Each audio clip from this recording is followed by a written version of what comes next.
Bismillahirrahmanirrahim. Assalamualaikum warahmatullahi wabarakatuh. Halo semuanya, salam kenal. Nama saya Luluni Lulu Huda. Saat ini saya menjadi mahasiswi semester 7 di Prodi Pendidikan Geografi Universitas Pendidikan Indonesia di Bandung. Saat ini saya akan mau mengajar hanya beberapa soal saja gitu untuk geografi UTBK. Mungkin kita langsung saja gitu ya, kita mulai kegiatan belajarnya. Tapi mungkin sebelum kita mulai, kita berdoa masing-masing terlebih dahulu, sesuai dengan kepercayaan masing-masing, berdoa dimulai.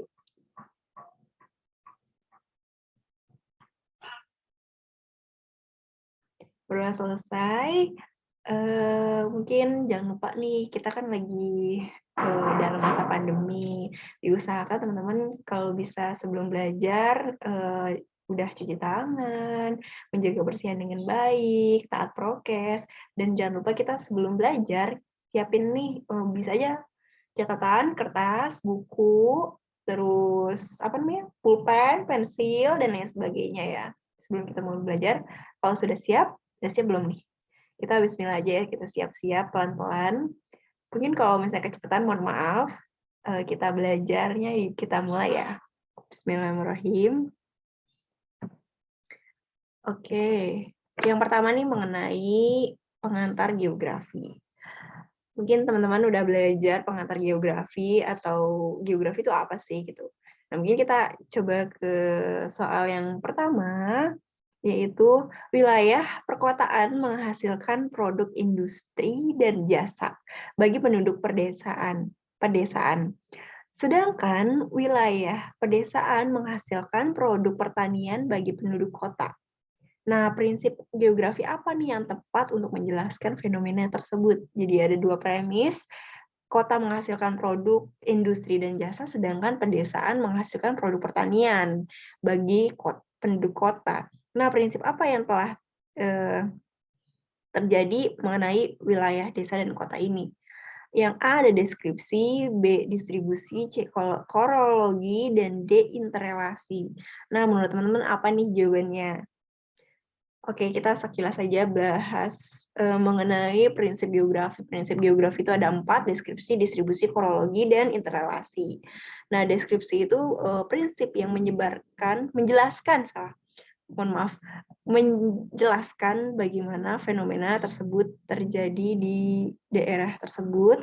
Nah, untuk kalau distribusi sendiri, penyebaran gimana sih masalah apa yang terjadi dalam sebaran di wilayah tersebut. Dan sedangkan korologi, nah itu korologi ya sebab akibat lah ya kenapa terjadinya fenomena di wilayah tersebut.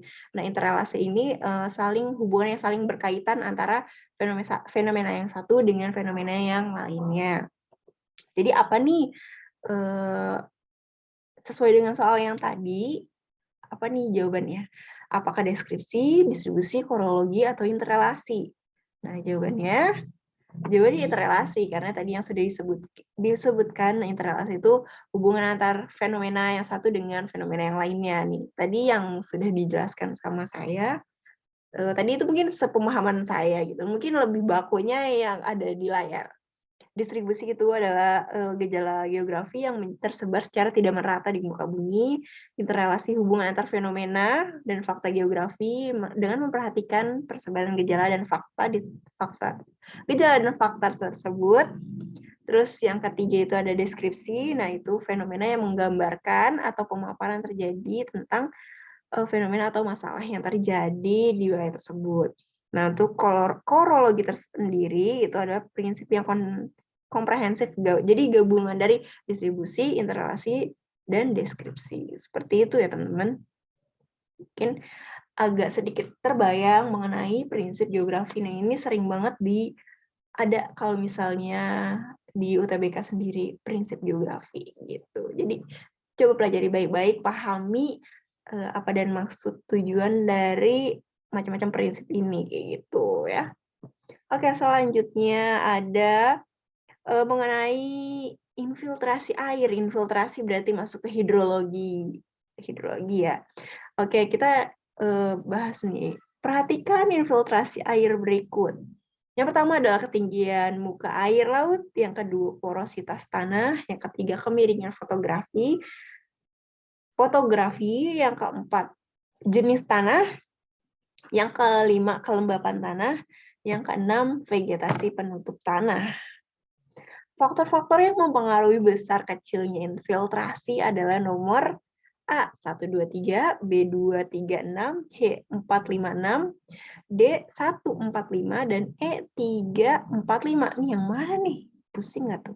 Kita eliminasi. Faktor-faktor yang mempengaruhi besar kecilnya infiltrasi. Infiltrasi itu apa nih teman-teman? Mungkin sudah kebayang gitu ya, dari mungkin sedikit gambar yang ada di layar gitu. Infiltrasi itu adalah masuknya dari air dari permukaan ke dalam tanah, singkatnya seperti itu.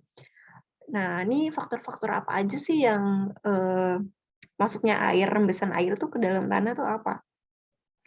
Yang pertama mungkin ada di slide selanjutnya. Nah, infiltrasi adalah proses penyerapan air dari permukaan tanah melalui pori-pori tanah. Nah, proses ini tuh sangat penting dalam siklus hidrologi.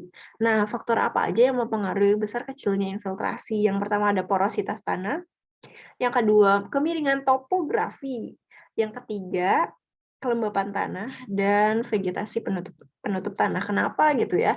Nah, porositas tanah, apa sih porositas tanah? Nah, itu kemampuan untuk meloloskan air dan udara melalui pori-pori tanah. Jadi mudah atau enggaknya air tuh masuk ke dalam tanah. Nah, itu namanya porositas tanah. Singkatnya seperti itu. Kalau misalnya pori-porinya besar, baru itu dia lajunya cukup tinggi untuk masuk ke dalam tanah tersebut. Nah, yang kedua ada kemiringan topografi. Nah, topografi itu kemiringan lerengnya. Jadi semakin besar kemiringan lerengnya, nah semakin besar masuknya kayak gitu, dan laju infiltrasinya juga cepat gitu ya. Nah, terus yang ketiga ada kelembapan tanah. Kelembapan tanah itu tingkat infiltrasinya akan berkurang kalau misalnya dia cukup lembab gitu. Nah, makanya pentingnya kelembapan tanah untuk mengetahui daya serapnya itu sendiri kayak gitu. Nah, untuk vegetasi penutupan tanah itu maksudnya kayak dedaunan apa aja sih yang di permukaan tanah itu gitu. Ini singkatnya ya menurut aku. Nah, mungkin kalian bisa baca sendiri, vegetasi penutup tanah itu semakin banyaknya vegetasi penutupan, maka tingkat infiltrasinya semakin tinggi. Sedangkan dengan adanya vegetasi penutup, maka ruang porinya lebih banyak, karena dengan adanya akar tanaman dan kehidupan serangga, maka akan menghasilkan banyak pori dan lapisannya permeabel tanah mudah untuk menyerap tanah gitu. Dari pernyataan yang tadi, apa aja sih faktor-faktor yang mempengaruhi besaran infiltrasi itu? Porositas tanah, terus kemiringan, bukan fotografi, topografi ini kayaknya saya salah ngetik nih, mohon maaf. Terus ada kelembapan tanah juga, terus ada vegetasi penutup tanah. Berarti jawabannya 2, 3, dan 6. Nih harusnya ada 5-nya juga ya. Gitu ya. Oke. Cukup mengerti ya. Terus kita ke soal selanjutnya. Bagian ini mengenai atmosfer. Ya, Bapak atmosfer. Bagian atmosfer yang merupakan tempat terjadinya peristiwa meteorik adalah A. Stratosfer, B. Troposfer, C. Mesosfer, D. Ionosfer, E. Termosfer.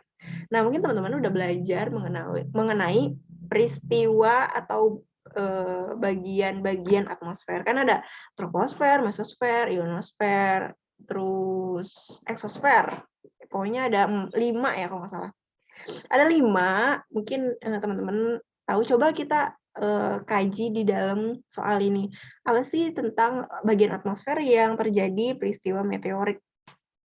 Oke, selanjutnya Nah, peristiwa meteorik terjadi pada lapisan mesosfer, lapisan ketiga.